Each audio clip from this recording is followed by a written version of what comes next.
Alors, figurez-vous que M. Monloubou, donc le directeur d'Enedis, a envoyé en février 2016 une lettre à tous les maires de France en leur disant, en leur écrivant, que les poseurs étaient tous des électriciens qualifiés.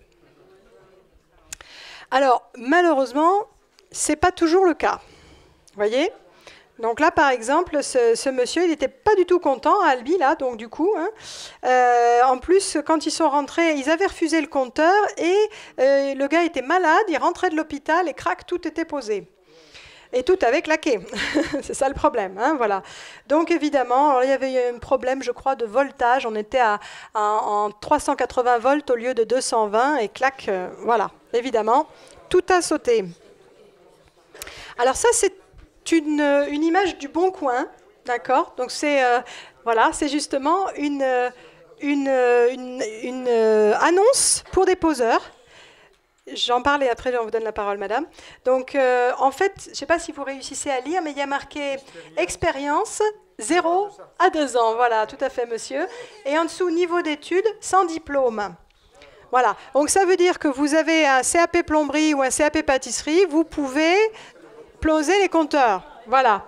C'est problématique, quand même, hein. Et le texte de l'annonce indique que, en fait, on a un fixe et on a un variable non plafonné lié à la productivité. Voilà. Donc, clairement, les poseurs sont payés à la prime et donc il faut qu'ils en posent le plus possible. Hein. Ils ont un minimum de 10 par jour. S'ils ne font pas assez, ils reviennent le week-end. S'ils font plus, ils ont un intéressement. Donc, autant vous dire qu'ils essayent de dépoter, forcément. Alors, et ça peut être des gens très précaires, effectivement. Alors, sur l'Ariège, par exemple, c'était des personnes donc d'intérim qui étaient recrutées, qui ont été, au bout de 18 mois, donc ils étaient en CDD, ils ont été en fait embauchés par l'entreprise d'intérim pour être refourgués, si on peut dire, à la prochaine entreprise qui aura le marché sur le reste de l'Ariège. Parce qu'on a eu un appel d'offres en plusieurs temps. Voilà. Donc, autant vous dire qu'évidemment, on est dans des situations où c'est vraiment à la tâche, voilà. Et du coup, la question qui se pose, c'est que vous avez des personnes qui sont donc peu qualifiées, évidemment avec un niveau d'expérience très très faible, avec une formation rapide, qui essayent d'aller vite, à la fois pour l'aspect prime, mais aussi pour éviter, en particulier quand le client a refusé, de se retrouver nez à nez avec un client qui refuse. Parce que Enedis, en fait, avait fourni une fiche de refus, que je vais essayer de vous montrer rapidement, une fiche de refus qui indique, en fait, que quand le client a refusé, eh ben, on passe quand même, en fait. On casse le cadenas, vous voyez ? Ça, c'est la fiche de consigne au poseur d'Enedis, d'accord ? On agit de façon vraiment très, très forte quand les gens ne sont pas là. On casse le cadenas, on rentre quand même, voilà, on pousse les portails s'ils ne sont pas fermés à clé. Tout ça, voilà. On enjambe les murets s'il faut, enfin voilà. Donc c'est toutes des choses qui se pratiquent, si vous voulez, malheureusement. Hein. Alors, quitte à ce que ce soit de la violation de domicile. Donc, par contre, la fiche de consigne au poseur en présence du client, c'est surtout d'éviter tout esclandre. Il ne faut pas faire de vagues, surtout s'il y a la presse. C'est dit texto qu'il ne faut pas faire quoi que ce soit qui nuise à l'image de l'entreprise. Donc, quand vous avez ça, vous savez qu'il est mieux pour eux d'agir quand il n'y a personne. Donc, ils font exactement ce qui s'est passé à Foix aussi, et qui passe partout sur le territoire, c'est-à-dire qu'ils posent... Alors, ils envoient avant la phase de pause des gens qui relèvent avec un calepin, c'est la position de tous les compteurs, où qu'ils soient. Ensuite, ça permet aux poseurs de venir poser en priorité tous ceux qui sont accessibles et pour lesquels personne n'a manifesté quoi que ce soit, qui sont les compteurs non barricadés, etc. Ensuite, qu'est-ce qu'ils font ? Ils s'attaquent en fait à tout ce qui est compteur accessible, légèrement barricadé, mais pas trop. D'accord ? Et quand les gens ont refusé et qu'ils ont l'air d'être souvent chez eux, bon, bah, y a une phase, si vous voulez, d'observation des allées et venues de la personne. Alors, ils se mettent quelque part en embuscade, on pourrait dire un peu dans le quartier, et quand ils repèrent que les gens vont faire leurs courses, par exemple, ils se dépêchent de poser, ce qui évidemment n'aide pas à être serein et à respecter les protocoles de sécurité. Voilà. Juste pour finir là-dessus, et on donne la parole à madame et à madame.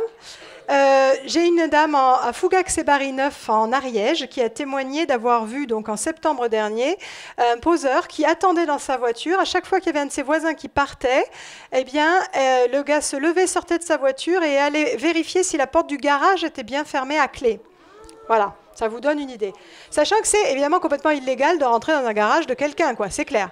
Mais vous voyez le genre de pratique. Donc, ils sont peu qualifiés ou pas qualifiés, avec peu d'expérience ou pas d'expérience, formés rapidement, ils sont payés à la prime, donc ils veulent en poser beaucoup, et ils essayent de les poser vite avant que les gens ne reviennent. Ça fait beaucoup. Alors, madame aussi. Ah bon, bah oui, alors après madame, du coup. Oui. Je voulais savoir quand une mairie a une position très ferme par rapport au compteur, est-ce qu'il y a des répercussions? D'autre part, je voulais dire que j'ai été voir la mairie ici à Colomiers il y a environ 3 mois pour leur poser la question quelle était leur position par rapport à Enedis. Oui. Ils n'ont pas su me répondre. J'ai été reçue par le cadre de vie dans un bureau qui s'appelle le cadre de vie. Et ils m'ont dit qu'ils ne savaient pas ce que c'était, que ce compteur Linky, qu'ils allaient poser la question et qu'ils allaient me rappeler pour me donner la position. Je n'ai jamais eu de rappel. Oui, je ne suis pas très étonnée. Bon, alors sur le sujet des communes, il y a donc plus de 575 communes qui ont pris position depuis le début du déploiement. Au début, ils ont été traités par le mépris parce qu'il n'y en avait pas beaucoup. Ensuite, elles ont subi les foudres des préfets et des syndicats d'énergie qui envoyaient des informations, des lettres, relayées par exemple par l'Association des maires de France. Tout ça étant, visant à essayer d'intimider les maires, en gros, pour pas qu'ils prennent position. Relayant par exemple une note juridique, la note Ravetto, qui était en fait issue d'un cabinet en conflit d'intérêts patent, puisque Paul Ravetto, du cabinet Ravetto, c'est un membre fondateur, et il est également vice-président et trésorier d'une association juridique d'avocats, on va dire, dans le domaine, qui s'appelle AFDEN, et qui est financée en partie par EDF et Engie. D'accord ? Donc c'est ça qui a été relayé par tous les préfets, les syndicats d'énergie, l'Association des maires de France, etc. Alors vous avez des maires qui, soit pour certains, n'osent pas. D'accord ? Alors ils disent, regardez, on ne peut rien faire, c'est pas nous, etc. etc. On sera débouté d'une manière ou d'une autre hein, si on fait quelque chose. Regardez, il y a des délibérations qui ont été prises et puis elles ont été retoquées au tribunal administratif, donc c'est même pas la peine de bouger. Vous avez des communes qui essayent de faire quelque chose, au contraire. Alors, le premier niveau, c'est le vœu. Après, c'est la demande de moratoire, si vous voulez. Voilà. Après, vous avez les délibérations, puis les arrêtés du maire, par exemple. Hein. Alors, qu'est-ce qui se passe généralement? Vous avez toute une première batterie de délibérations qui ont été prises, qui étaient des délibérations maison, on va dire. Pardon, excusez-nous. Voilà. Des délibérations maison, c'est-à-dire qui juridiquement n'étaient pas trop défendables.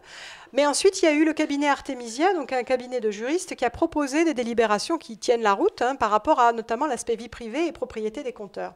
Alors, il y a un certain nombre de communes qui ont pris ces délibérations. Ce qu'on peut voir, c'est que, quelle que soit la délibération, quand arrive le temps du déploiement, que la délibération ait été ou non retoquée auprès du tribunal administratif, par le tribunal administratif, eh bien, les poseurs arrivent. Donc, il ne faut pas que les gens se disent « on est protégé parce que la commune a agi ». C'est bien que la commune agisse, parce que ça envoie un signal positif aux habitants, parce que ça montre que, entre guillemets, ils sont valorisés ou cautionnés dans leur droit de refuser. La commune peut aider à la transmission de l'information, à informer les gens un peu partout. La commune, en délibérant, envoie un signal fort aussi au niveau national. S'il y a plus de 56 questions écrites qui ont été posées à Nicolas Hulot par des députés et des sénateurs à ce jour sur le Linky, c'est aussi parce qu'il y a des maires qui ont interpellé justement sur ce sujet. Ça couvre aussi en partie la mairie parce que malheureusement, le sujet de la propriété des compteurs n'est toujours pas tranché. Ils appartiennent aux collectivités territoriales. Quand les collectivités territoriales font partie d'un syndicat d'énergie, il y a un vif débat actuellement. C'est est-ce que, en plus de la compétence de gestion qui a été transmise au syndicat d'énergie, la compétence et la propriété auraient été également transmises? Ça, pour le moment, c'est pas du tout tranché. J'en parle justement dans l'émission de Radio-Transparence de cette semaine. Donc le principe, si vous voulez, c'est que quand on a quelque chose comme ça, eh bien, le maire pourrait avoir des problèmes plus tard. S'il y a des personnes qui ont des problèmes d'incendie, des problèmes de santé, il pourrait se retourner contre le maire.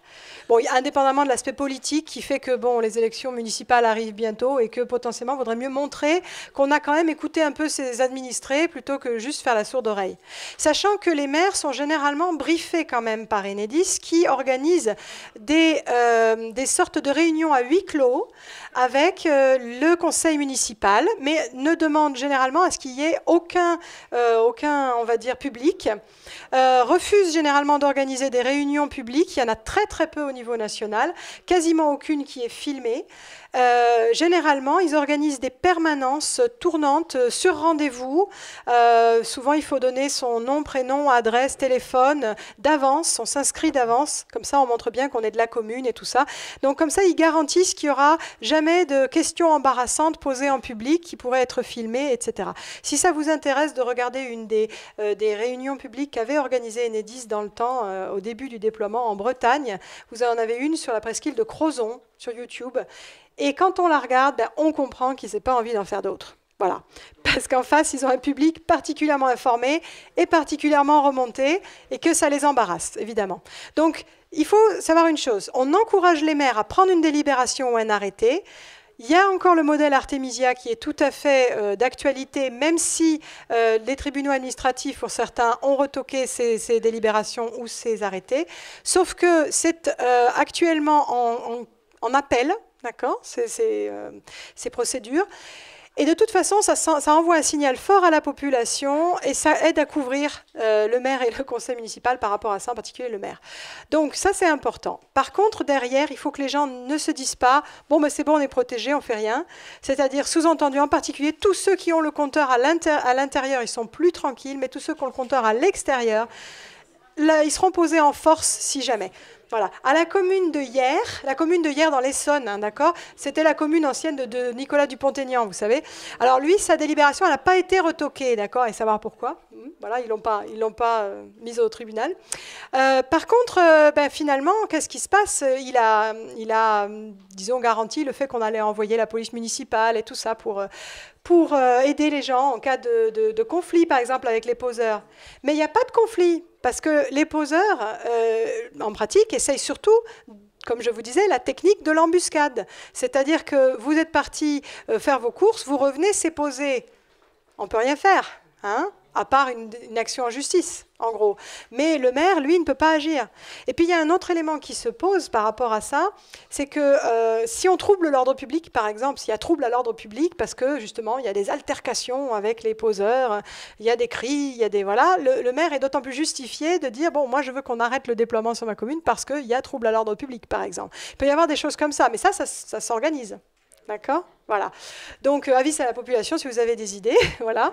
Sauf que, voilà, individuellement, rien ne remplace, indépendamment de l'action auprès des élus, rien ne remplace l'information aux individus, de individu à individu, de collectif à collectif, etc., pour que tout le monde soit au courant, que personne ne dise « Ah, ben, on me l'a posé hier, je ne savais pas. » D'accord? Voilà. Ou personne ne dise ben, « Moi, il est dehors et je ne suis pas bricoleur, comment je fais? » Ah, ben, tant pis. C'est dommage. Voilà. Donc, il faut s'entraider aussi entre bricoleurs. Quand c'est posé, c'est difficile. Quand c'est posé, c'est deux choses. Action juridique, comme on a vu, potentiel à voir.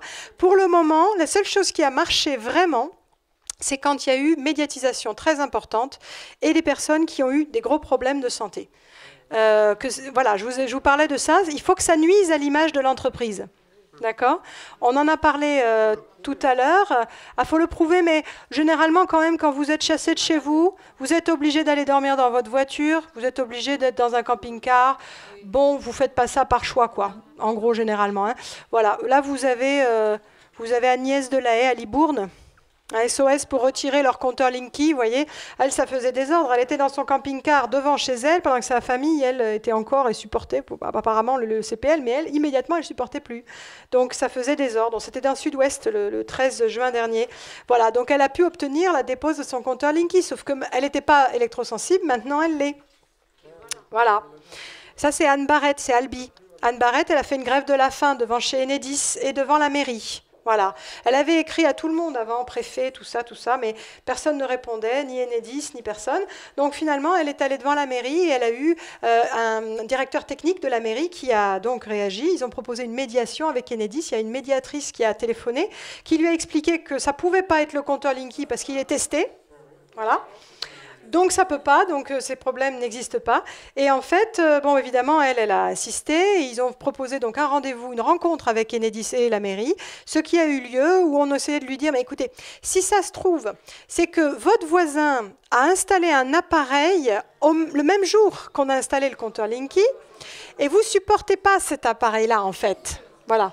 Mais ça ne peut pas être le Linky, ce n'est pas possible. D'accord ? À ce niveau d'émission, assis à ça, c'est pas possible. Voilà. Alors sachez que le niveau d'émission du compteur Linky, quand on focalise l'attention des gens, et c'est ce qu'on voit à la télé souvent dans les reportages, Enedis nous dit le compteur Linky, l'Agence nationale des fréquences a montré que le compteur, il n'émet pas plus qu'un compteur classique, etc.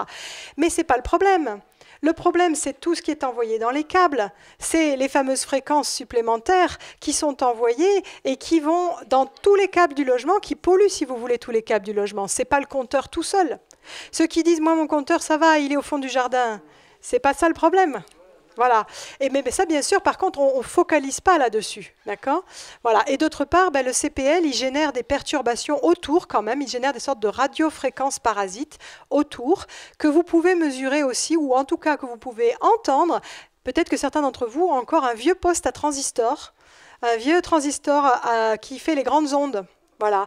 Eh bien, si vous voulez, un tout petit peu en dessous de 200 kHz, vous pouvez entendre des harmoniques parasites du CPL. Alors, il y a une vidéo sur le sujet qui est sur Linky, sur YouTube, la chaîne Stop Linky sur YouTube. Vous avez la vidéo, justement, où on a mesuré, donc avec un transistor, on a au moins mis en évidence les rayonnements, on les entend et à plusieurs mètres, quoi. Donc, cette influence, elle est là, elle est importante. C'est un tout petit peu en dessous de 200 kHz. Voilà. Et c'est fort, hein. Si ça vous intéresse, en fin de réunion, je vous le ferai écouter. Alors, on reviendra tout à l'heure sur les détails de l'aspect santé, mais on avait d'autres questions. Alors, madame ? Oui ? Voilà, nous, on a des compteurs. Oui ? Oui ? Mais nous, on n'y a pas accès parce que c'est fermé, il n'y a que les DF qui ont le droit d'ouvrir. Alors, comment on fait s'ils viennent de force nous mettre les compteurs ? Quel compteur ? Je suis locataire de Cormier Habitat. D'accord. Alors, comment on fait si ces gars-là arrivent C'est sûr qu'il n'y a que qui ont la clé ou il y a le concierge, par exemple, autre ? Non, il n'y a pas de concierge chez nous. Il n'y a pas de concierge, d'accord. Alors, voilà, on a C'est- une clé, ils vont venir et qu'est-ce qu'on peut faire ? C'est bizarre parce que normalement, justement, vous devriez pouvoir avoir le droit de suivre votre consommation. Vous voyez, déjà aujourd'hui, la situation n'est pas juste, quoi. N'est pas vraiment juste. C'est un cas assez exceptionnel parce que jusqu'ici, on n'a jamais eu le cas de personnes qui ne pouvaient même pas au moins voir leur compteur. Voilà, ça, c'est pas normal. Si vous ne pouvez même pas voir vos consommations, c'est pas normal. Dans tous les immeubles, c'est sur les paliers des étages. Oui, mais sur les paliers, c'est faisable encore de s'organiser à plusieurs voisins, si on a la clé pour ouvrir, de barricader en question, ou de rajouter une serrure, ou faire quelque chose. Mais là, si madame, elle ne peut même pas ouvrir et regarder son compteur, c'est... Voilà. Oui, mais l'avoir à l'extérieur et ne pas pouvoir même y avoir accès, ça, c'est encore autre chose. D'accord. Alors, il y en a qui se disent propriétaire ou locataire, est-ce que ça change quelque chose ? Alors, propriétaire ou locataire, dans tous les cas, vous avez intérêt à ne pas le vouloir. Je vous explique pourquoi. Si vous êtes locataire, le contrat, il est à votre nom. Il est à votre nom, le contrat avec votre fournisseur d'électricité, que ce soit EDF, Direct Énergie, Lampiris, Enercop, etc., etc. Et la deuxième partie qui correspond à Enedis, d'accord, c'est à votre nom. Donc ça veut dire que les incidences sur les factures, les parties, on va dire les incidences les incidences liées à l'intrusion dans la vie privée, les incidences liées évidemment à la santé, c'est le locataire qui va les subir, c'est la personne qui habite là, quoi, hein, c'est clair. En ce qui concerne le contrat, c'est ça qui dicte quelque part votre capacité ou non à refuser le Linky, puisque finalement, vous n'avez pas de textes pénaux qui vous obligent d'une manière ou d'une autre à accepter donc le compteur Linky. Donc la seule chose qu'ils vont essayer de faire, c'est de vous tordre un bras, on peut dire, à travers le contrat, à travers les conditions générales de vente, notamment. D'accord ? Donc, on pourrait y revenir si vous voulez, mais pour le moment, ce que vous devez savoir, c'est que le contrat, il est au nom du locataire. Donc, même si un propriétaire ne le veut pas, il faut qu'il se mette d'accord avec son locataire pour le refuser. De la même manière, le propriétaire, si le locataire le sollicite en disant « moi je voudrais refuser le compteur Linky », il y a des propriétaires qui se demandent, qui hésitent, il vaudrait mieux qu'ils ne l'installent pas pour deux raisons. Un, leur compteur, enfin leur logement pourra peut-être être récupéré par un membre de leur famille plus tard, et du coup, à ce moment-là, ils en subiront les conséquences. Et deux, eh bien, il commence à y avoir un marché, si vous voulez, au niveau immobilier, avec Linky et sans Linky. Il y a des gens qui ne veulent plus avoir de logement avec un compteur Linky. Donc, et voilà, il y a une dépréciation des biens avec des compteurs Linky. Et au contraire, une appréciation des biens sans compteur Linky. Donc ça, c'est important pour les propriétaires. Et s'il y a les locataires qui veulent refuser le compteur et que le propriétaire n'est pas très chaud, eh ben, c'est un bon argument à employer. Voilà. Alors, oui. Il y a d'autres questions, mais oui. juste avant, j'ai complètement oublié de saluer une top éventuelle, une top d'Enedis, oui. Une top de la municipalité. Habituellement, on dit bonjour la top et on a complètement oublié. Bon, mais c'est pas grave. Donc, bon, on espère qu'ils sont là. Absolument que cette top sache qu'au prochain conseil municipal de Colomiers, nous déposerons un vœu, simplement un vœu, puisque quand on est conseiller municipal d'opposition, on est champion du monde de la production de salive, puisque nous n'avons pas de responsabilité. Nous n'avons pas de responsabilité, donc on peut simplement susciter de l'intérêt pour que la municipalité prenne en considération pas mal de points que tu as soulevés. Et donc, je dis à la top municipale ou à Enedis qu'au mois de juin prochain, je pense que le conseil municipal, ça sera à ce moment-là, et bien on va débattre d'un vœu sur le compteur Linky. Bon, voilà, super. Merci. Il y avait monsieur aussi. Oui. Oui, pardon, madame. À l'action collective auprès du cabinet L'Expressia. D'accord. J'ai suivi votre conseil. Oui. C'est ma 3e réunion. Vous connaissez tout par cœur. Tournefeuille aujourd'hui. D'accord. Et j'ai appris depuis que Stéphane Lhomme n'apprécie pas beaucoup cette action collective auprès de ce cabinet, L'Expressia, et qu'il recommande plutôt le cabinet artémisien. Alors, le souci, là, si vous voulez, il y a une guerre de clochers un petit peu, on va dire, au niveau du mouvement anti-Linky. Vous avez des collectifs pour, des collectifs contre. Vous avez, voilà, Stéphane Lhomme qui a sa position. Tout le monde ne la partage pas. Il a reçu des mails parfois assez durs lui disant, bon, s'il vous plaît, vous avez le droit d'avoir votre opinion, mais en gros, ne cherchez pas à influencer tout le monde pour ou contre. Et là, c'est contre en particulier. Moi, je crois qu'il faut que chacun se fasse son opinion par rapport à ça. Il y a des éléments qui étaient dits, c'est-à-dire, oui, mais il faudra qu'il y ait au moins 1000 personnes, 1000 signataires pour que l'action se fasse. 1000 signataires, les avocats étaient prêts à le faire quand il n'y avait que 700 inscrits, par exemple, il y a quelques mois. Donc, c'était pas, on prend 1000 personnes et puis si on est à 999, eh bien, on les laisse tomber et on ne fait jamais la chose déjà. Deuxièmement, une action comme les actions d'Artémisia, elles sont utiles, les actions d'Artémisia. Et les choses qu'ils ont proposées pour les modèles de délibération, les modèles d'arrêté, les modèles de lettres particuliers, les analyses qu'ils ont faites, elles sont pertinentes. Et donc, c'est très bien de faire des actions individuelles. Mais un référé avec Artémisia, c'est 3 000 €. Donc, on fait des souscriptions solidaires. Et le problème, c'est qu'au bout d'un moment, il y a des limites à la solidarité. Donc, on ne peut pas en faire beaucoup. Il y a une différence entre aussi la législation, par exemple, américaine et la législation française.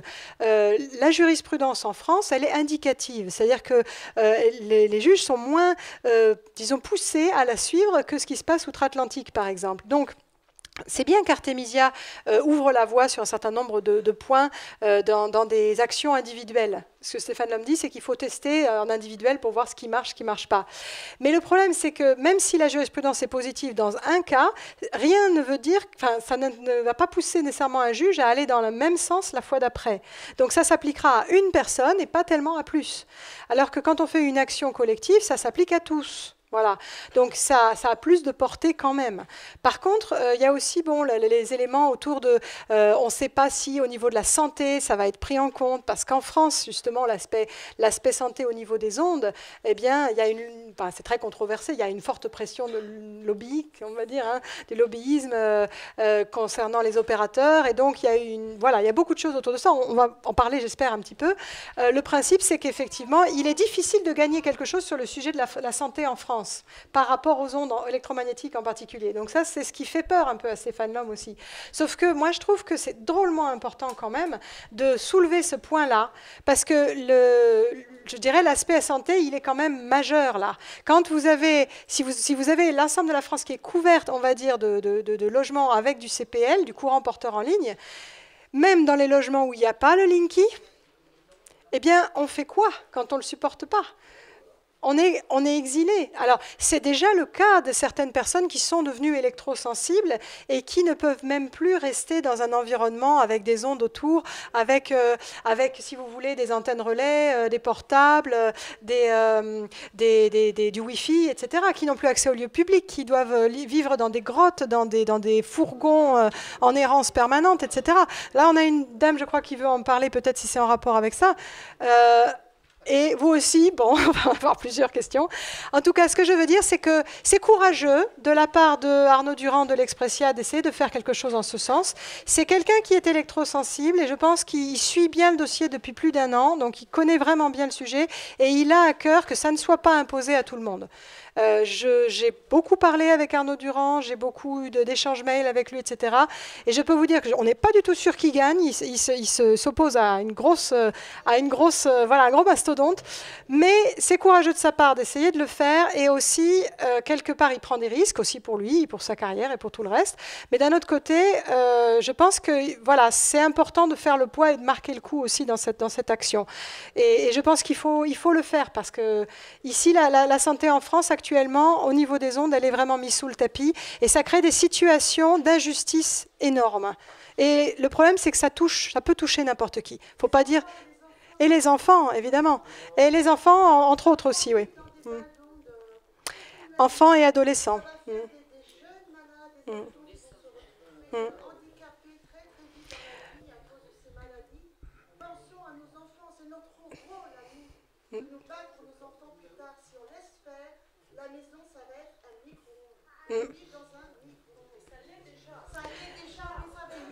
Il y a des choses qu'on peut éteindre. Le problème, c'est que là, si vous voulez l'éteindre, il faut couper l'électricité. Donc, c'est problématique quand même. C'est imposé, effectivement.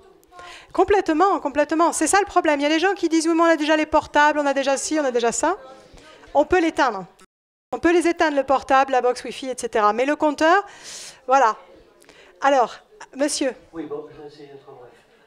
Voilà, je vais poser des questions pratiques concernant le jour J où le bricoleur mercenaire vient d'emposer le compteur. Oui. Personnellement, je vis seul dans une maison, je suis proprio, le compteur est dans le garage, c'est fermable à clé. Alors je voudrais savoir qu'est-ce qui est préférable sur le plan pratique, parce que je m'entends à un affrontement que je me passerais vraiment d'éviter. Qu'est-ce qu'il est préférable de faire, d'être présent ou absent? Alors, ok. Vous avez un guide de refus qui avait été donné à tout le monde. J'espère que vous l'avez eu aussi. Alors, s'il y en a qui ne l'ont pas eu, voilà, il doit y en avoir sur la table là-bas. Vous pouvez en prendre à la sortie. Sinon, on en a encore dans le sac aussi. Alors, vous avez l'option tranquillité, l'option combativité. D'accord, voilà. Alors l'option combativité, c'est si vous voulez être là, si vous voulez débattre avec la personne, voilà. L'option tranquillité, c'est plutôt effectivement vous éviter, c'est-à-dire plusieurs choses. Vous risquez d'être appelé, parce que vous allez peut-être signaler votre refus, etc. Vous risquez d'être appelé, parfois plusieurs fois par jour, donc ça veut dire on filtre ces appels, là évidemment, on ne répond plus. On rappelle que si ça nous intéresse, on barre le numéro. Mais attention, ils appellent avec plusieurs numéros aussi, hein, voilà. Alors ensuite, vous allez recevoir des fois des VRP, si vous voulez. Hein. Vous allez avoir des fois 3 jeunes femmes, par exemple, en contrat solidarité, insertion, c'est payé par nos impôts, c'est bien. Ça fait dans le social, mais en plus, voilà, ça sert à venir apporter la bonne parole, en particulier aux gens qui ont refusé. Donc, c'est des dames qui viennent, qui sont mandatées par Enedis pour vous apporter des plaquettes en couleur et vous dire que le Linky, c'est très bien. Donc, là, c'est pareil. Vous pouvez aussi dire, écoutez, moi, je veux pas, voilà, je suis pressée, écrivez-moi. D'accord. Vous faites ça si vous avez quelqu'un au téléphone, vous faites ça si vous avez quelqu'un en face. Pareil pour les poseurs. Hein. Quand ils vous disent, voilà, si vous êtes là, écoutez, non, moi, j'en veux pas, voilà, écrivez-moi. Alors, ils vont essayer de sortir toute la batterie des faux arguments dont on a parlé tout à l'heure. Écoutez, moi, je veux pas discuter, hein, écrivez-moi tout ça noir sur blanc.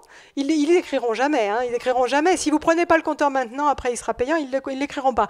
Ils ont commencé à écrire des choses tout en nuances. C'est-à-dire, par exemple, ils parlent d'une date butoir. C'est-à-dire qu'ils disent, par exemple, dans votre zone, la fin de la pause des compteurs Linky aura lieu à telle date. La date butoir est... Et pour bénéficier de la gratuité, il faut voilà, nous contacter avant, etc., etc. Alors, vous voyez, c'est subtil. Ça laisse sous-entendre que potentiellement, après, ça sera payant, ce qui est bien sûr complètement faux. Mais voilà, ça ne le dit pas. On ne peut pas leur reprocher, si vous voulez. Par contre, effectivement, voilà, l'idée générale, c'est que le territoire est découpé en mailles, en zones géographiques, et ils ont 6 mois pour poser sur telle ou telle zone. Donc, en fait, en résumé, la date butoir qu'ils vous donnent, c'est leur date butoir à eux, pour essayer de poser sur la zone avant d'en faire une autre. Voilà, d'accord. Donc, en gros, vous faites le gros dos pendant les 6 mois en question et après, vous serez relativement tranquille. Voilà. Sachant quand même qu'évidemment, quand le compteur est à l'intérieur, comme c'est votre cas, c'est plus confortable, mais ils essaieront de vous faire plier à travers différentes méthodes, donc lettres, visites, coups de téléphone, ce dont on a parlé. Attention aux conditions générales de vente. Parce que justement, ce qu'ils ont fait pour essayer de contraindre les gens, puisqu'ils ne peuvent pas le faire au pénal, ils essaient de le faire au civil, à travers le contrat. Donc, qu'est-ce qu'ils disent? Ils disent les conditions générales de vente, vous ne les respectez pas. Donc, votre fournisseur pourra revenir vers vous à ce niveau-là, à ce sujet. Vous ne respectez pas les conditions générales de vente parce que vous devez, regardez, c'est écrit, laisser accès à votre compteur, etc. Alors, au début, il y avait marqué pour le renouvellement du compteur. Bon, ce n'était pas un renouvellement du tout, hein, surtout que maintenant, ça s'appelle capteur. Hein. Philippe Monloubou l'appelle donc voilà, 35 millions de capteurs. Donc, voilà, c'est quand même changé de fonction. Mais en fait, effectivement, ces fameuses conditions générales de vente, maintenant, EDF vient d'en envoyer à beaucoup de ses clients là, dans les derniers mois, en mettant carrément, vous devez laisser voilà, poser le compteur Linky, etc. Alors, les gens se disent, qu'est-ce que je fais? Est-ce que je les dénonce, ces conditions générales de vente? Est-ce que je dis rien? Qu'est-ce que je fais? On vous dit dessus, vous avez 3 mois pour en fait les contester. Voilà. Mais contester les conditions générales de vente, c'est en fait résilier son contrat. D'accord ? Alors, ce qui n'est absolument pas une solution, parce qu'en fait, si vous résiliez le contrat avec EDF et que vous allez chez Direct Energy ou autre, eh bien, vous allez de toute façon avoir le même problème, parce que Enedis a un monopole et que, donc, les conditions générales de vente qui sont en 2 parties, avec une partie distributeur en dessous, eh bien, vont nécessairement, du coup, s'appliquer aussi avec l'autre fournisseur. Et je dirais même, ça sera pire, parce qu'en France, il y a une notion, entre guillemets, de respect de la chose signée, c'est-à-dire que ce que vous avez pris au moment où vous l'avez pris, votre contrat d'électricité, ce qui s'appliquait, c'était ce qui s'appliquait à ce moment-là. Et la loi n'est pas rétroactive. Donc ça veut dire qu'effectivement, même s'il y a des mises à jour des conditions générales de vente, vous n'avez en pratique un engagement que sur, en particulier, le premier contrat que vous avez souscrit, au moment où vous l'avez pris. Donc si vous changez de fournisseur maintenant parce que vous êtes attiré par les sirènes de tel ou tel fournisseur qui vous promet un tout petit peu moins temporairement sur votre facture, eh bien, vous risquez aussi de perdre cet avantage d'avoir eu finalement des conditions générales de vente anciennes. Voilà, donc ça c'est dommage. D'autre part, effectivement, c'est quoi la solution dans ces contrats qui sont des contrats par adhésion pour le client? C'est donc de résilier. Mais là, on est devant une clause abusive. Parce que pour vous résilier, si c'est résilié pour ne pas avoir le compteur Linky, ça vous oblige à vous priver d'électricité. Or, l'électricité, c'est un service de première nécessité en France quand même. Donc, on n'a pas le droit de vous la couper comme ça. Alors, vous n'avez pas à résilier un contrat et à vous priver d'électricité un service de première nécessité, rien que parce qu'on a changé unilatéralement les conditions générales de vente. Donc ça veut dire que vous allez avoir la possibilité de défendre tout cela d'un point de vue juridique, si vous voulez. Dans la mesure où, collectivement, là encore, je pense qu'il y aura certainement une action de ce genre, si Enedis cherche à forcer la main des gens en disant « vous ne respectez pas les conditions générales de vente parce que vous ne laissez pas poser », eh bien, il y aura un bras de fer là, sur ce sujet-là. Mais dans un premier temps, ils ne peuvent même pas prouver que vous avez reçu les nouvelles conditions générales de vente, parce qu'elles sont généralement envoyées par courrier simple.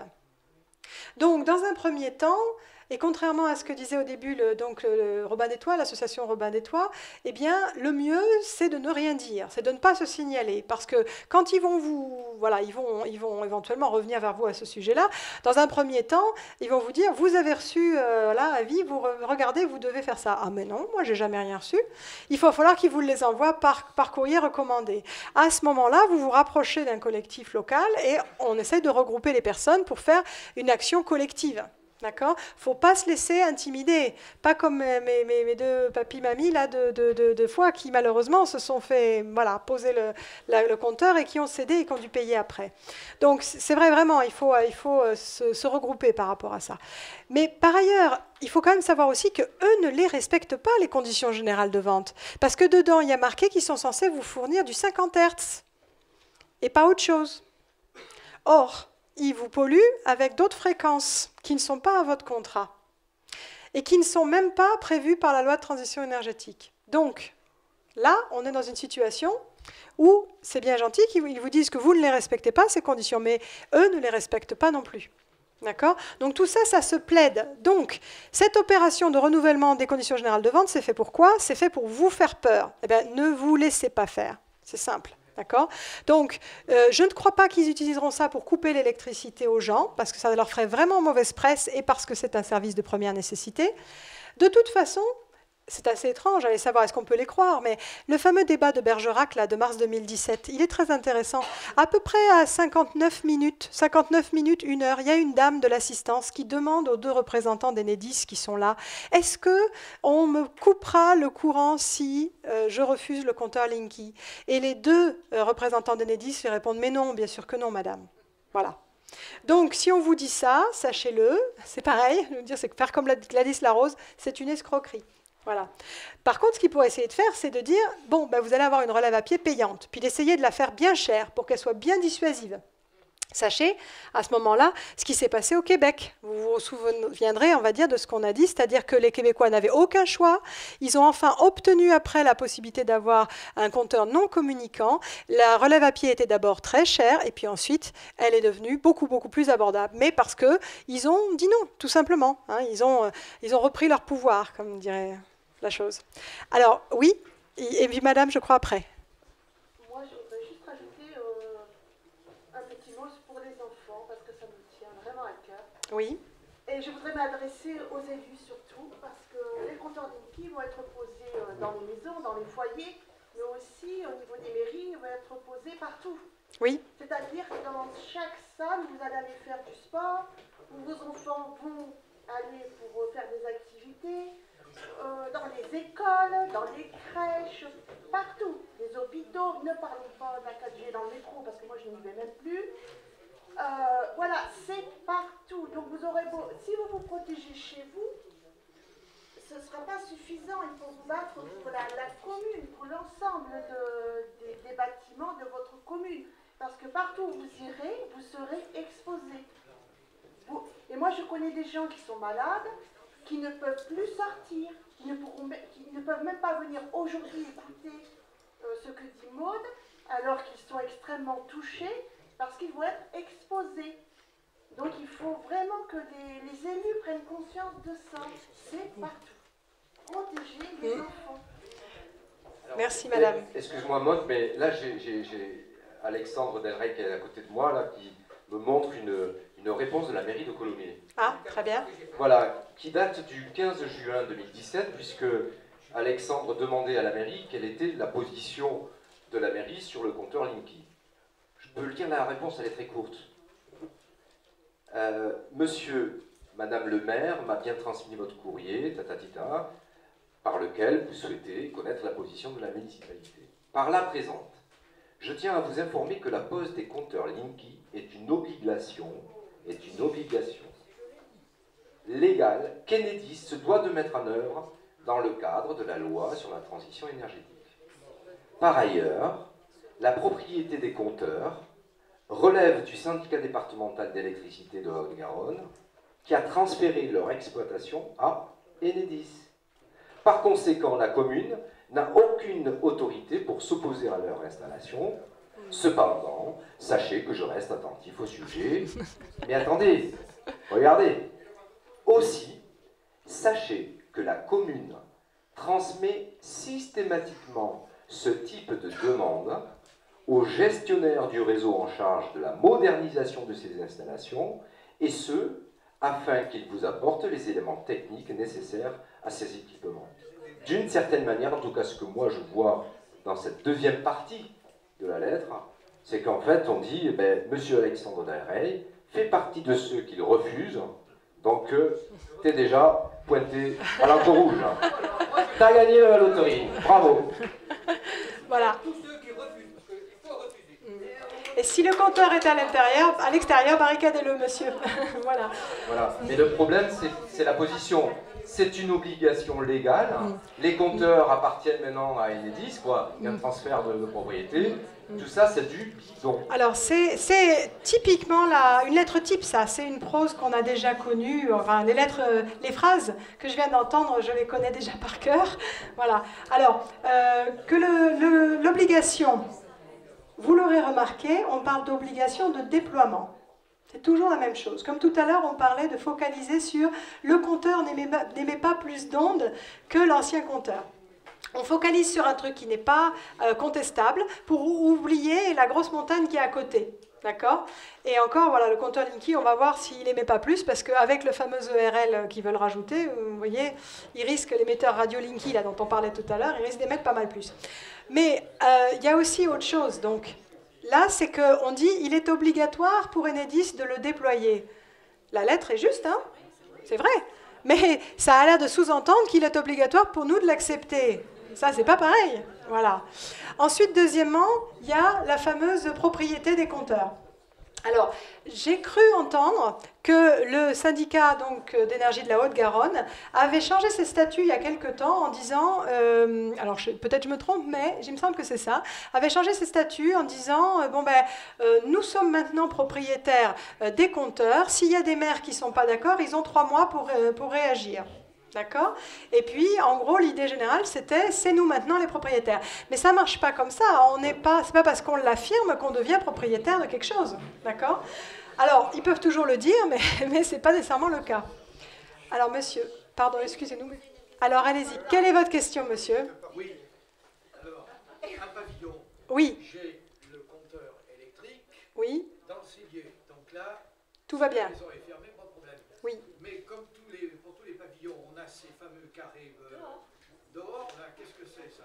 C'est juste pour contrôler la... Oui, c'est pas un problème. Si c'est juste un afficheur déporté, c'est pas un problème. Voilà.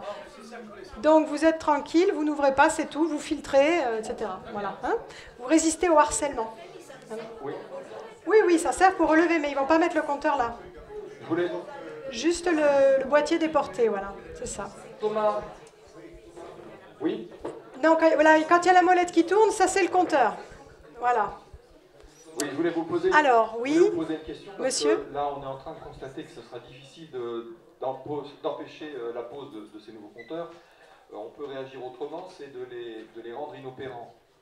Est-ce que vous avez travaillé sur le sujet? Parce que l'électricité, on peut la redresser et la réonduler derrière. Donc, on est capable aussi de dépolluer totalement à l'intérieur. Par contre, je ne connais pas le coût. Ça consomme relativement peu. Est-ce que vous avez déjà pensé à des systèmes de dépollution? Alors, on a plusieurs choses. C'est-à-dire qu'il y a des personnes qui peuvent être fortunées qui achètent un transformateur d'isolement. Donc vous pouvez avoir par exemple aussi dans les hôpitaux, des choses comme ça, qui protègent, ou dans les endroits où vous avez des appareils sensibles ou des choses comme ça, ou dans les endroits stratégiques, parce qu'à partir du moment où vous avez un courant porteur, il est porteur d'informations et on peut pirater les choses. Donc notamment par exemple, il n'y a pas de CPL sur les sites de l'OTAN, etc., parce que le CPL est une source de piratage. Voilà. Donc, mais malheureusement, un transformateur d'isolement, ça coûte autour de 1 000 € quand même. Hein, donc déjà, c'est pas tout à fait donné. Par contre, il existe des filtres actuellement qui sont pas trop mal si vous avez une prise sur le transformateur, sur le tableau électrique. Si vous avez une prise disponible, donc, ou si vous la faites installer par un électricien, ça ne coûte pas trop cher. Si vous avez de la place sur votre tableau électrique à l'intérieur de la maison, vous pouvez installer un petit filtre qui s'appelle, donc un filtre Graham Stetzer, G-R-A-H-A-M, et Stetzer, S-T-E-T-Z-E-R. Je dois avoir des modèles pour vous montrer si vous voulez. Graham, G-R-A-H-A-M, Stetzer, S-T-E-T-Z-E-R. Bon, ces filtres-là, ils valent à peu près une 60aine d'euros. Ils ne sont pas très efficaces s'ils sont en aval, s'ils sont dans les pièces, sauf si vous avez, par exemple, une plaque à induction ou quelque chose un écran plasma. Ça génère beaucoup de pollution électrique, ça aussi. Les lampes fluocompactes, etc. Les chargeurs de portables, de téléphones, d'ordinateurs, etc.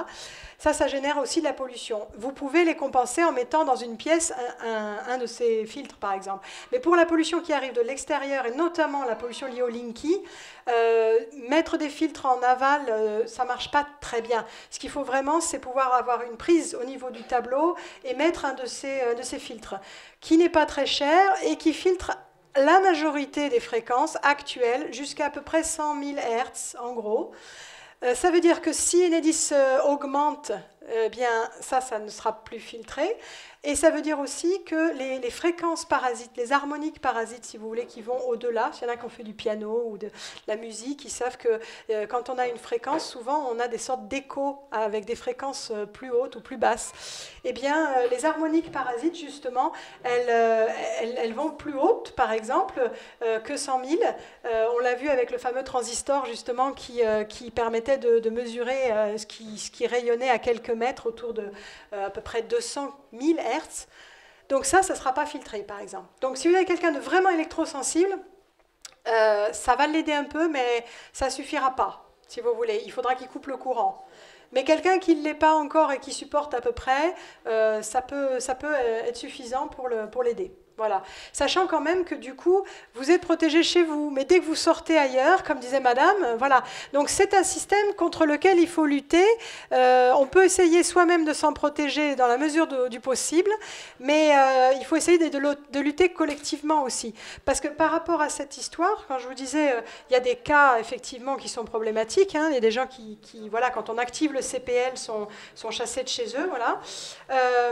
Il faut comprendre qu'il y a beaucoup de témoignages qui se multiplient sur le sujet. Je vous invite à regarder sur Internet témoignages Linky France. Témoignages Linky France, c'est une sorte de compilation de témoignages de personnes qui ont été affectées au niveau santé par le compteur Linky et qui, malheureusement, ont parfois dû quitter leur logement. Donc vous trouvez ça en ligne, il y a à peu près 130 témoignages à l'heure actuelle. Parce que ces fréquences-là, justement, elles sont pulsées, donc elles vous prennent un peu le corps toujours par surprise. Vous voyez, c'est quelque chose qui est difficile à supporter. S'il y en a qui le peuvent, je vous invite à regarder le film « Cherche zone blanche désespérément ». Il y en a certains qui connaissent peut-être. Le film « Cherche zone blanche désespérément » de Marc Kahn. Cherche zone blanche désespérément, c'est à propos de l'électrosensible, mais pas que. On y voit dedans une très intéressante interview d'un monsieur qui s'appelle Pierre Leruz, donc R-U-Z, qui est le directeur du CRIREM. C'est le Centre de recherche et d'information indépendant sur les rayonnements électromagnétiques, le CRIREM, avec 2 i. Et ce monsieur Pierre Leruz, il dit 2 choses très intéressantes dans ce film, ce documentaire. Il dit, 1, que les fréquences pulsées, elles sont beaucoup plus difficiles à supporter pour le corps que les choses stables. C'est le cas aussi donc, pour tout ce qui est, par exemple, le téléphone DECT sans fil, le téléphone maison, vous savez, que presque tout le monde a. Vous ne le savez peut-être pas, mais c'est une antenne relais à la maison, ce truc-là. Ça émet en permanence, quoi. Donc, il est bien plus intéressant pour se protéger de revenir au filaire. Alors, si vous ne pouvez pas, parce que vous avez une maison avec une configuration très difficile, il existe au moins des appareils qui n'émettent que quand on s'en sert, que quand on les décroche de la base. Là, vous êtes bien irradié, mais il n'y a que là. Le reste du temps, vous ne l'êtes pas trop. Vous ne l'êtes pas du tout, en fait, ça n'émet pas. Mais par contre, voilà, pour avoir ces modèles ultra économes, alors vous en avez certainement dans le commerce, mais il faut savoir lesquels. Je sais que sur le site de géotellurique.fr, il y a des modèles. Vous pouvez toujours regarder les modèles, vous achetez là ou ailleurs, mais en tout cas, vous aurez des modèles donc, qui sont ultra économes. Hein, voilà. Donc ça c'est une chose, évidemment le mieux c'est le filaire parce que du coup, certes vous ne pouvez pas cuisiner tout le temps voilà, en téléphonant, mais au moins vous n'êtes pas irradié même quand vous téléphonez. Quoi. Voilà. Ça c'est important. Alors, l'autre élément très intéressant qu'il dit dans ce documentaire, Pierre Le Russe, c'est qu'au-delà des ondes pulsées, c'est qu'en fait, ça fait belle lurette qu'on sait que ces ondes alors je ne parle pas de n'importe quelles ondes, je parle là des micro-ondes, en particulier celles qui sont utilisées aujourd'hui pour la téléphonie mobile, par exemple, ou pour le Wi-Fi. Donc ça fait belle lurette qu'on sait qu'elles ne sont pas bonnes, et il nous parle en particulier de la 3G et de la 4G. Figurez-vous qu'il fait un parallèle avec les radars et les radaristes, les problèmes qu'avaient les radaristes dans les années 70. Parce que lui, quand il faisait sa thèse de doctorat, c'est là-dessus qu'il a travaillé. Et les radaristes, ils étaient malades à l'époque, avec ces fréquences-là. Et l'armée les a abandonnés parce qu'elle rendait les radaristes malades. Eh bien, ces mêmes fréquences ont été revendues et sont utilisées de nos jours pour la 3G et la 4G. Donc, on sait depuis les années 70 que c'est dangereux. On le sait. Donc, ce n'est pas la peine de dire il faut plus d'études, on ne sait pas, et tout ça. Hein. Voilà. Voilà. Donc, ils le savent. Et les assurances le savent aussi, d'ailleurs. Hein. Les assurances, si vous y pensez, il y a beaucoup d'assurances maintenant qui ne couvrent plus du tout les problèmes liés aux ondes électromagnétiques. Pourquoi ? Peut-être parce qu'ils savent quelque chose qu'on ne sait pas, nous en tout cas, mais c'est un parallèle qu'on peut faire avec l'amiante, puisqu'au début des années 1920 à peu près, les sociétés d'assurance américaines ont arrêté de couvrir les problèmes liés à l'amiante. D'accord ?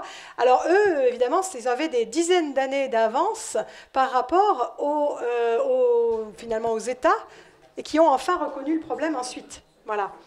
Donc, le CPL, on vous dit c'est un souci, voilà, mais non pas du tout, puisque finalement, on l'utilise déjà, soi-disant, mais on va voir que ce n'est pas du tout le même usage. En tout cas, je vous ai dit, c'est sévèrement réglementé dans plusieurs pays, comme la Suisse, la Suède, la Norvège.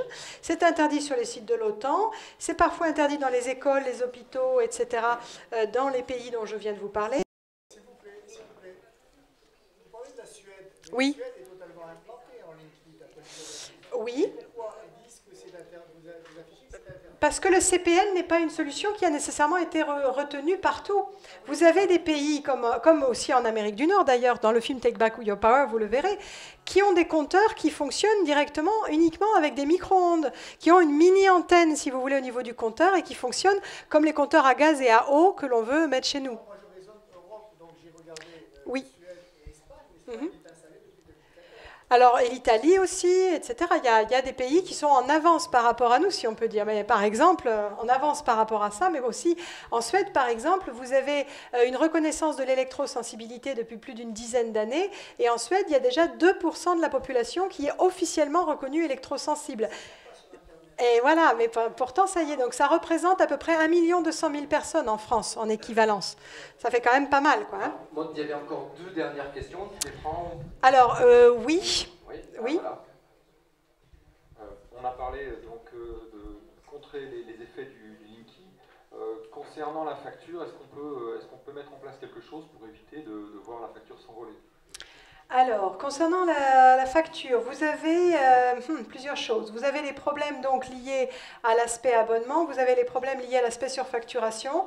Si vous observez une surfacturation, ce que vous pouvez faire, c'est faire poser par un électricien un deuxième compteur, on va dire en série avec l'autre.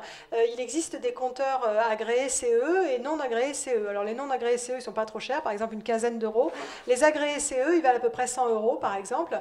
Donc vous avez la possibilité comme ça de mettre en évidence votre consommation et de comparer ce qui se passe avec Linky ou pas Linky. Et puis il y a des choses qui se passent. Alors on a un témoignage dont j'ai parlé d'ailleurs sur Radio Transparence. C'est un monsieur qui habitait à Noiset. Lui, on lui avait posé le compteur Linky pendant la phase en amont, la phase, je crois que c'était en 2012 pour lui, en Touraine. Et alors, sa consommation, ses factures en tout cas, ont été multipliées par 4 depuis. Et officiellement, sa consommation aussi, donc évidemment. Alors, le souci, c'est que lui, il se chauffe au gaz et au bois. Donc, il ne comprend pas trop, quoi, si vous voulez. Et il n'avait pas obtenu de réponse jusqu'au jour où, ayant cherché lui-même, il s'est ouvert, lui, un espace sur cette fameuse plateforme, vous savez, où seulement maximum 3% des détenteurs de Linky sont allés.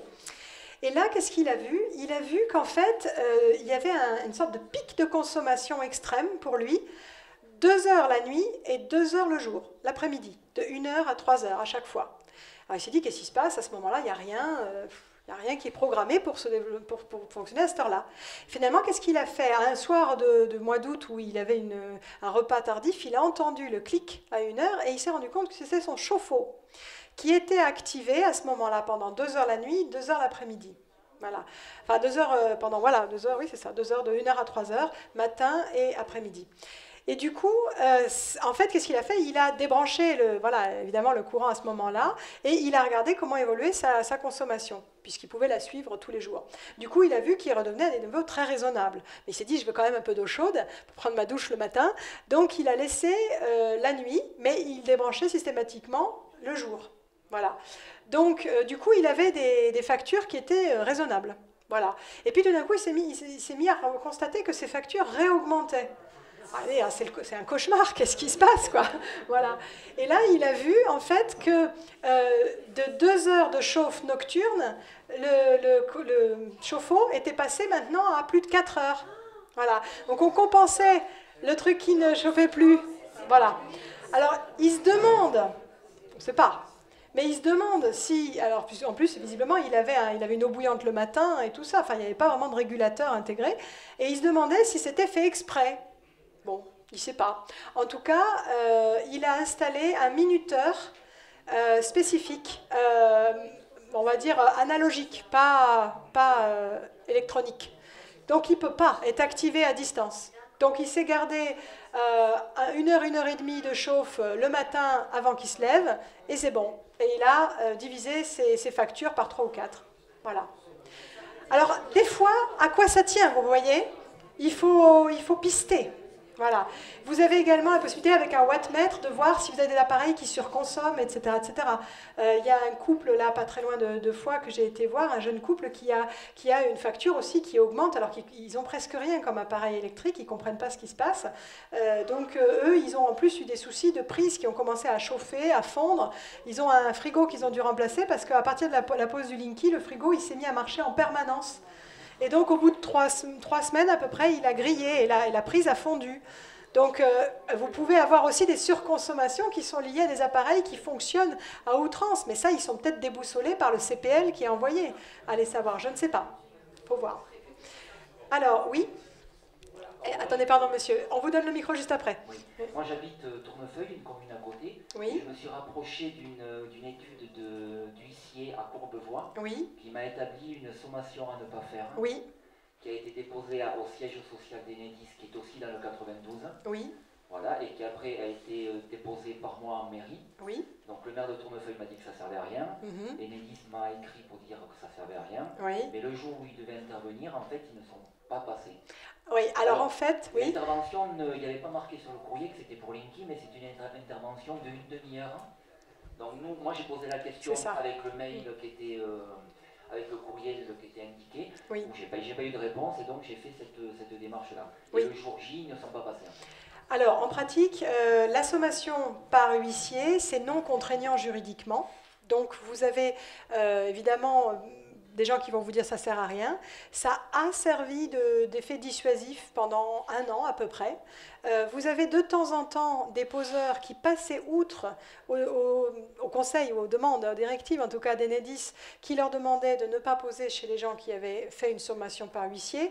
Ça a quand même fonctionné chez beaucoup de gens pendant très longtemps, parce que normalement, quand on fait une sommation par huissier, c'est que, quand même, on est...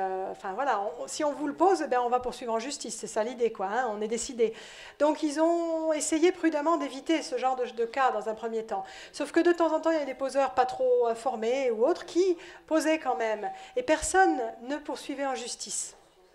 Donc, ils ont commencé à dire, bon, puisque en gros on pose ou on pose pas, finalement, les gens ils ont fait une sommation par huissier, mais si on pose, ils ne poursuivent pas, donc on y va. Donc maintenant, bon, voilà, il y a peut-être des conseils qui sont mitigés, mais je serais vous, je ne compterai pas sur le fait que ma sommation va être écoutée. C'est très bien qu'elle le soit dans un premier temps, mais je vous conseillerais plutôt de barricader quand même, au cas où, s'il est accessible. Parce qu'en pratique, votre action, elle est dissuasive tant qu'ils considèrent que potentiellement, bon, ils vont en poser d'autres en priorité dans le secteur, et puis après, ils reviendront. C'est ce qui se passe pour beaucoup de cas. Hein. Quand ils posent, il y a des gens qui viennent, vous leur dites non, j'en veux pas. Bon, d'accord, très bien. Ils prennent en photo, ils repartent. Puis après, ils reviennent à un moment où ils espèrent que vous ne serez pas là. Et puis, il y en a certains qui sont assez honnêtes pour le dire. Ils disent, écoutez, vous savez, moi, je ne vous le pose pas aujourd'hui, mais on reviendra quand vous ne serez pas là, on le posera, quoi. Hein, voilà. Ils le disent de façon assez franche pour certains. Voilà, donc, voilà, méfiez-vous quand même. Voilà. Monsieur, vous aviez une question ou pas? Oui, d'accord. Vous ne voulez pas prendre le micro parce qu'on ne vous entend pas? Merci beaucoup. Dans les choses que je veux programmer, je mets un programmateur dans une position. Oui. Mais son mouvement, il tourne et le courant alimente ce que je veux que dans les quarts d'heure où j'ai enfoncé un truc mécanique. C'est très bien. Là, c'est inattaquable. On ne peut pas le... Non. On ne pourra pas vous le pirater. Non. C'est mécanique. Voilà, c'est ça. Donc c'est très bien. Ça coûte 3 fois rien. Vous pouvez mettre, oui, ce genre de minuteur comme ça. Tout à fait, tout à fait. Ça marche. Donc vous avez raison de mettre ce genre de choses, tout à fait. Oui, alors la puissance, effectivement... Monsieur, pardon, il faut que vous vérifiez ce que vous branchez sur la prise. Il faut que vous vérifier quelle est... Si vous mettez un four électrique, par exemple, il faut voir si la prise supporte ça, quoi. Il ne faut pas que ça flambe, quoi, après, hein, justement. Voilà, un chauffage électrique d'appoint très fort. Oui. Eh bien, la chaudière, il faut voir, mais effectivement, voilà. Bon, ça va. Bon. D'accord. D'accord, oui, donc c'est faible. D'accord. D'accord, très bien. Très bien. Alors, monsieur avait une question ?